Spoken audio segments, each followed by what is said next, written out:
Hi అండి. ఈ కథ నచ్చితే సబ్స్క్రైబ్ చేసుకోవడం మర్చిపోవద్దు. ఇప్పుడు కథలోకి వెళ్దాం. కొన్ని సంవత్సరాల తర్వాత దివ్య దివ్య కాఫీ ఇవ్వు తల్లి.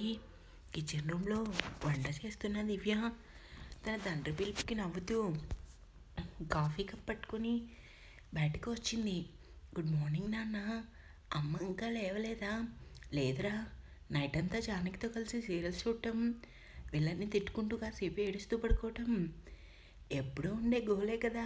లేస్తుంది. సంధ్య ఎక్కడుంది? పైన గది క్లీన్ చేస్తుంది నాన్న. శుక్రవారం వస్తే చాలు, వదిన హోమ్ క్లీనింగ్ వదలదు కదా. అవును సంధ్య, బుద్ధులే కదా నీ కూతురికి అనుకుంటున్నాయి శుభ్రం అంటూ. ప్రాణాలు తీస్తుంది టైగర్. నాన్న, ఎప్పటి నుంచో నిన్ను ఒకటి అడగాలనుకుంటున్నా. అడగనా? కూతుర్ని తన పక్కన కూర్చోబెట్టుకొని చెప్పుమా. నా దగ్గర మొహమాటం ఎందుకు? అందరూ చిన్నదాన్ని అరవి అని పిలుస్తుంటే నువ్వేంటన్న టైగర్ అంటావు? శ్రీను నేను ఒంటరిగా మాట్లాడుకునేటప్పుడు వాడిని నేను టైగర్ అని పిలిచేవాడిని. ఎందుకంటే శ్రీను ఎప్పుడు ప్రతి విషయంలో కూడా పులిలా ఉండేవాడు. వాడి రూపం, పోలికలన్నీ మన అరవికి వచ్చాయి. అందుకే దాని మీద నాకు అస్సలు కోపం రాదు. ముద్దుగా టైగర్ అనే పిలుస్తాను. ఎందుకంటే నా చిన్న మనవరాలు ఆడపులి అంటూ మీసం మెల్లేస్తారు జయచంద్ర. దివ్య నవ్వుతూ తండ్రి భుజంపై వాలింది. అవును, ఇద్దరు గుడి నుంచి ఇంకా రాలేదే? లేదు నాన్న, రేపటి నుంచి ఇద్దరు ఆఫీస్లో జాయిన్ అవుతున్నారు. ఈరోజు శుక్రవారం కదా, జానకి గుడికి వెళ్ళటం మానదు. తోడుగా అరవింద్ కూడా తీసుకుని వెళ్ళింది. మన అమాయకురాలైన జానకి పోయి కుంపటిని తోడుగా తీసుకుని వెళ్ళిందా నాన్న?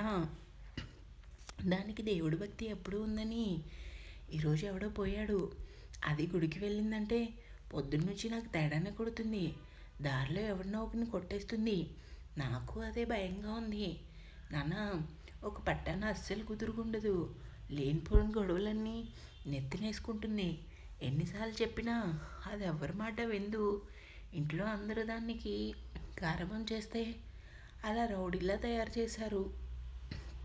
లేదమ్మా, అరవికి హెల్పింగ్ నేచర్తో పాటు ధైర్యం కూడా ఎక్కువే. ఎక్కడైనా అన్యాయం జరిగితే అస్సలు ఊరుకోదు. తప్పు జరిగితే నిలదీస్తుంది. అందులో తప్పేముంది? ఈ రోజుల్లో ఆడపిల్ల అంటే అలానే ఉండాలి. సరే, నేను మార్కెట్కి వెళ్ళి కూరగాయలు తీసుకుని వస్తాను. సరే నాన్న అని చెప్పి కిచెన్ రూమ్కి వెళ్ళింది దివ్య. గుడి దగ్గర ఆటో ఆగటంతో ఇద్దరు ఆటో దిగారు. Light pink colour silk sari, వదులుగా వేసుకున్న జడ, నుదుటిన కుంకుమ, ఆ అందమైన పెద్ద పెద్ద కళ్ళకి నల్లని కాటుక మెడలో సన్నని చైన్ చేతికి, గాజులు పాదాలకి, సన్నని పట్టీలతో ఎంతో అందంగా ఉంది మన జానకి. ఆమె పక్కనే blue colour jean pant, blue colour top వేసుకొని, హెయిర్ని స్టైల్గా ముడేసుకొని, నుదుటిన చిన్న బ్లాక్ స్టిక్కర్, చేతికి వాచ్, మెడలో ఒక చైన్ వేసుకొని చాలా క్యూట్గా తయారైంది మన అరవి. ఎందుకే నీతో పాటు నన్ను గుడికి తీసుకొచ్చావు? అదేంటి అరవి, రేపు మనం జాబ్కి వెళ్తున్నాం కదా, అంతా మంచి జరగాలని ఆ దేవుణ్ణి కోరుకోవాలి. ఈ భక్తితో చేస్తున్నానే. అందమైన నిద్ర పాడు చేసి పొద్దున్నే గుడికి తీసుకొచ్చావు. పద, దేవుడు మంచివాడు అరవి, మనకెప్పుడు మంచి చేస్తాడు. పెద్ద పెద్ద కళ్ళని గుండ్రంగా తిప్పి మరీ చెప్పింది జానకి. అరవి సూటిగా జాను వైపు చూసి, దేవుడు మంచివాడైతే మరెందుకక్క మనకి నాన్నం లేకుండా చేశారు? అరవి, తలరాత ఎలా రాసింటే అలానే జరుగుతుంది. ఆ భగవంతుడు రాసిన తలరాతలు ఎవరు మార్చగలరు చెప్పు? ఒక్క అడుగు ఆలస్యమైన అందరూ పైకి వెళ్ళే వాళ్ళమే కదా. నాన్నకు కూడా అంతే. ఆయనకి టైం అయింది, వెళ్ళిపోయారు.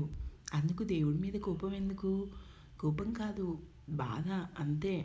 నువ్వు నాకు దేవుడి కోసం గ్లాస్ ఇచ్చింది చాలు, కానీ ముందు పద గుడికి అంటూ జాను చేతిని పట్టుకొని లోపలికి నడిచింది అరవి. ఇద్దరు దేవుడికి దండం పెట్టుకుని హారతి తీసుకున్నారు. అయిపోయింది కదా, ఇంటికి పోదామా? ఇంటికి. చుట్టూ ఉన్న గుడి వాతావరణం జానకి మనసుకి ఎంతగానో నచ్చింది. ఇంటికి వెళ్ళి చేసేదేముంది అరవి, ప్లీజ్ కాసేపు ఇక్కడే కూర్చుందాం, ఏమంటావు?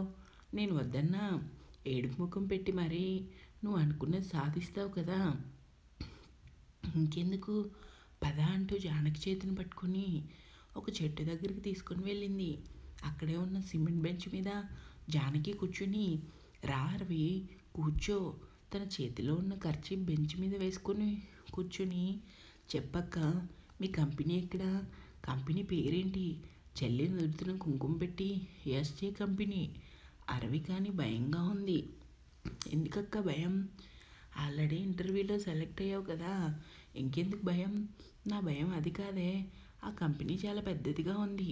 పైగా నన్ను ఇంటర్వ్యూ చేసింది ఆ కంపెనీ బాస్ అయితే కాదు, మేనేజర్, కంపెనీ చైర్మన్ అయితే కాదు, పైగా స్టాఫ్లో అబ్బాయిలు కూడా ఉన్నారే అంటూ దిగులుగా చెప్పింది జానకి.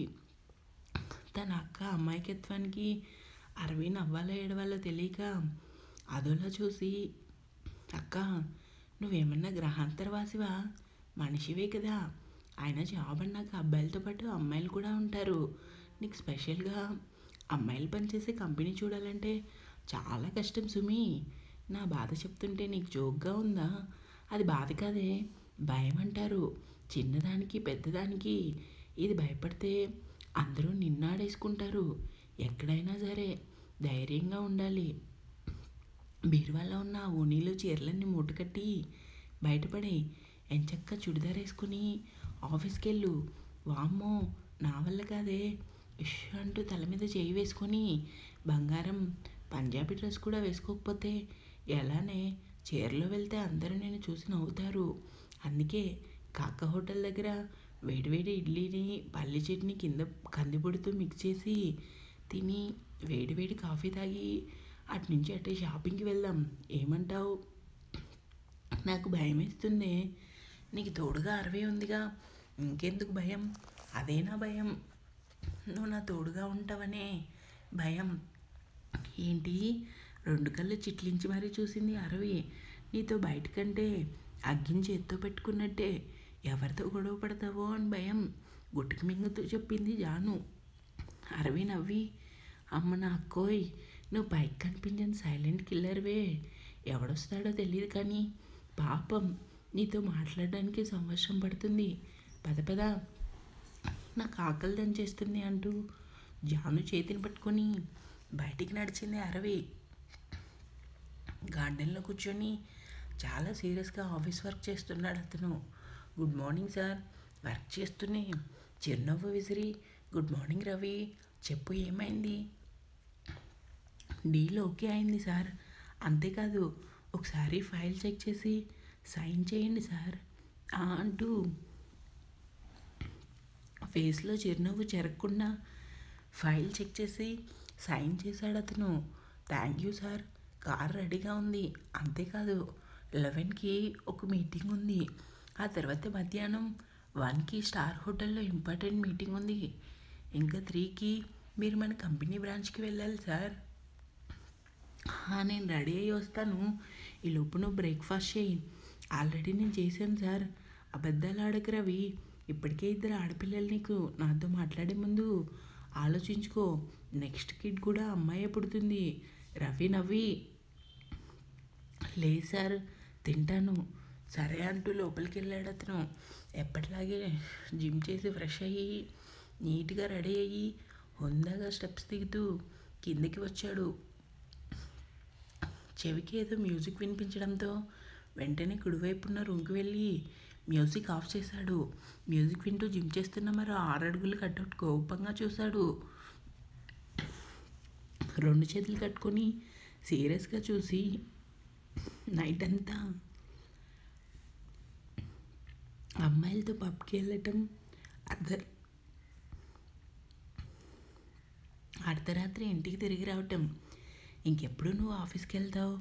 చూడండి అభి గారు, మీకు ఎప్పుడు వర్కే ప్రపంచం. మనుషులతో మాట్లాడేది తక్కువ, ఒంటరిగా ఉండేది ఎక్కువ. నువ్వు ఎలానో లైఫ్ ఎంజాయ్ చేయవు, కనీసం నేను కూడా ఎంజాయ్ చేయకూడదా? పార్దు అన్నయ్య, వెళ్తాను ఆఫీస్కైనా. ఇప్పుడు ఎందుకంత కోపం? నేనేం అమ్మాయిలతో తిరగటం లేదుగా. ఏదో అప్పుడప్పుడు పబ్బుకి మాత్రమే వెళ్తున్నాను. అది కూడా తప్పేనా? అంటూ నుదుటిన పట్టిన స్వేదాన్ని టవల్తో తుడుచుకున్నాడు పార్థు. 5 నిమిషాల్లో కిందకి రా, లేదంటే నేను ఏం తినకుండా ఆఫీస్కి వెళ్తాను. నాకు తెలుసురా, ఫుడ్ విషయంలో సెంటిమెంట్ సీన్ కొట్టి నన్ను కిందకి రప్పిస్తావని. వస్తాను, కాస్త తొందరగా రా. ఆఫీస్కి వెళ్ళే ముందు అటు నుంచి అటే మన ఆశ్రమానికి వెళ్దాం. వస్తాను, కానీ నేను కారులోనే ఉంటాను. అక్కడ వాతావరణం నాకు అస్సలు నచ్చదు. ముందే చెప్తున్నా, తీరా అక్కడికి వెళ్ళాక నన్ను మాత్రం అస్సలు ఇబ్బంది పెట్టకూడదు. మరి నువ్వు అక్కడికి రావడమే ఎక్కువ కదా, ఇంకా లోపలికి కూడానా అంటూ సైలెంట్గా డైనింగ్ టేబుల్ దగ్గర వచ్చి చైర్లో కూర్చొని వీడు కూడా నాన్నలానే తయారయ్యాడు. డబ్బు పిచ్చి, ఏదైనా రిచ్గా ఉండాలంటూ డబ్బు మంచినీళ్ళలా ఖర్చు పెడతాడు.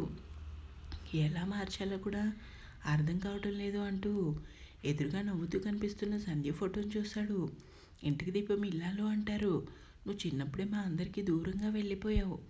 మళ్ళీ తిరిగి రావని కూడా నాకు తెలుసమ్మా. నువ్వు ఇచ్చిన మాటను నెరవేర్చే టైం దగ్గర పడింది. అత్తయ్య జానకి ఆరవి ఎక్కడ ఉన్నా సరే ఇవ్వాల్సిన ఆస్తినిచ్చి మన కుటుంబాన్ని తొందరలోనే కలపాలి అనుకున్నాడు. తదేకంగా ఫోటో చూస్తున్న అభి ఫేస్ ఒక్కసారిగా మారిపోయింది. వెనుక నుంచి రేఖ శ్రీకాంత్ రావడంతో ఫోటో అద్దంలో చూసి వెంటనే అభి మూడంతా మారిపోయింది. గుడ్ మార్నింగ్ అభి, ఎంతో ఆనందంగా చెప్పాడు శ్రీకాంత్. రేఖ ఎప్పట్లానే అందరికీ బ్రేక్ఫాస్ట్ వడ్డిద్దామని హాట్ బాక్స్ తీసుకుంది. అభి ఫోర్స్గా పైకి లేచి, నాకు మీటింగ్ ఉంది నాన్న, టైం అవుతుంది, ఆఫీస్కి వెళ్తున్నాను అంటూ గంభీరంగా చెప్పి తన రూమ్కి వెళ్ళాడు. అప్పుడే రెడీ అయ్యి బయటకు వచ్చిన పార్దు తన అన్నయ్య తినకుండా వెళ్ళటం చూసి, వీడు మారడు, మమ్మల్ని కాదలని వదిలేసిన అమ్మ కోసం ఆరాటం తప్ప ఎదురుగా ఉన్న మరో అమ్మ మనసు వీడికి అర్థం కాదు. పాపం నాన్న బాధపడి ఉంటాడనుకొని వెంటనే శ్రీకాంత్ దగ్గరికి వచ్చి, గుడ్ మార్నింగ్ నాన్న. గుడ్ మార్నింగ్ రా, ఏంటి పొద్దున్నే రెడీ అయ్యావు? అన్నయ్య నేను ఆఫీస్కి వెళ్తున్నాం. అమ్మా, నాకు ఆకలిస్తుంది, బ్రేక్ఫాస్ట్ ప్లేట్లో పెట్టి కొంచెం ఎక్కువ పెట్టమ్మా. అన్నయ్య నేను రూమ్లో కలిసి తినేస్తాం. ఇంట్లో పరిస్థితులు ఎలా ఉండని. అభి తినకపోతే అస్సలు తట్టుకోలేడు పారదు. రేఖ ఎప్పట్లానే చిన్నగా నవ్వి ప్లేట్ నిండా బ్రేక్ఫాస్ట్ పెట్టి పారదు చేతికిచ్చింది. అన్నయ్య గురించి తెలిసిందే కదమ్మా, నువ్వు ఫీల్ కాకు, నేను వాడికి తినిపిస్తానంటూ అభి రూమ్కి వెళ్ళాడు. రేఖ శ్రీకాంత్కి వడ్డిస్తుంటే బాధపడుతున్నావా? ఇదేమన్నా నాకు కొత్త అలవాటైపోయిందండి అంటూ బాధగా చూసింది. బాధపడకు రేఖ, ఎంత ప్రేమ నేను పంచినా కన్న తల్లిని మాత్రం కాలేను కదా. Black colour Benz car, white colour shirt, అమ్మాయిల్ని కట్టిపడేసి నవ్వు.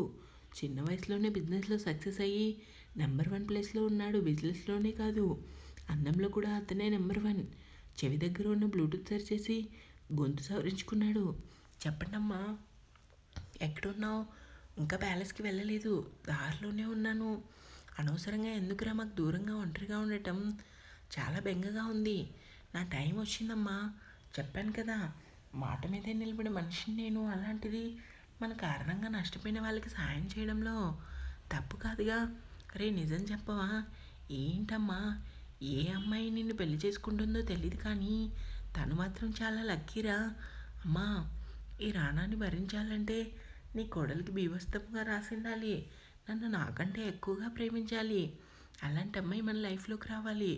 తెలుగింటి ఆడపడుచులా నిండుగా చీర కట్టుకుని పద్ధతిగా ఉండాలమ్మా. అచ్చా, అవునా? మరి రానా వైఫ్ అంటే ఎలా ఉండాలి? మనకంటే 100 రెట్లు అందంగా ఉండాలి. అన్నిటికంటే ముఖ్యంగా మనసు స్వచ్ఛంగా ఉండాలి. కరెక్ట్గానే చెప్పానా? ఇప్పుడే చెప్తున్నాను రా. ఎందుకైనా మంచిది వైఫ్ విషయంలో నీ అభిప్రాయం మార్చుకో. ఏమాత్రం రౌడీ పిల్ల వచ్చిందంటే తర్వాత నువ్వు చాలా కష్టపడాలి. రానా నవ్వి, ఊరుకో అమ్మా, నువ్వు మరీను. అయినా అప్పుడే నాకు పెళ్ళేంటి? ఇప్పుడేగా లైఫ్ సెటిల్ అయింది. సరే, ఇంటికి వెళ్ళగానే కాల్ చేస్తాను. బాయ్ అమ్మా. బాయ్ నాన్న. రానా కాల్ కట్ చేసి ఆ కార్ ఆపి వాటర్ బాటిల్ తాగుతూ పక్కకు తిరిగి చూశాడు.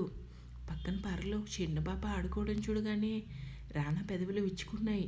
ఆ పాపను చూడగానే చిన్నతనంలో చూసిన అరవి ఫేస్ ఒక్కసారిగా తన కళ్ళ ముందు మెదిలింది. అరవి, ఇప్పుడు ఎక్కడున్నావు? నాకు తెలిసి ఆ చిచ్చర పిడుగు పెద్ద ఉంటుంది అనుకున్నాడు. ఏంటి మహిర్ రణధీర్ వర్మ, నీలో నువ్వే నవ్వుకుంటున్నావు అంటూ రానా భుజంపై చేయి వేశాడు తన ఫ్రెండ్ అయిన శక్తి. ఇంకా ఉంది కీప్